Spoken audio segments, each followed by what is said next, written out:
Like other sports, curling has evolved over the years, with equipment and rule changes leading the way. But the latest change is different. It's aimed at protecting the sport's youngest players. The chair of Curling Canada's Board of Governors issued this statement following the organization's annual meeting on the weekend. I believe this is an important move that puts our sport in a leadership position in terms of making sure our young beginning curlers are playing the sport with safety in mind. It won't be an overnight move, but I think this pushes the conversation forward and makes sure that we are making those safety concerns a policy.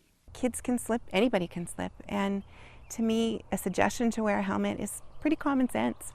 Deb Corpatch is a curling mom who insisted her youngest son wear a helmet when he took up the game 7 years ago. I just said, look, I'm happy to have him learn a sport, but I want him protected, and he wore a bike helmet. Has a pad here at the back to prevent from concussion when you fall backwards. Ben Corpatch says the curlers at his club wear some kind of protection. All the teams that come out of Springbank all wear head protection, either has the hoods, the hats, the toques, or sometimes the helmets.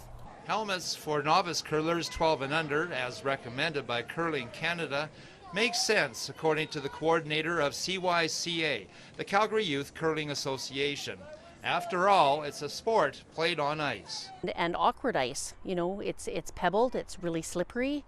You have a gripper on one foot and a slider on the other foot. And if you don't think there's risk, look what happened to Brad Gushue during the Masters of Curling in 2015. He slipped and fell face first on the ice. If it could happen to him, it could happen to anyone. And Helston says safety has to be the first priority for new curlers. Concussions are always in the forefront in the news these days, and I think anything we can do to help prevent youth from suffering that, I think is very important. David Boucher, Global News.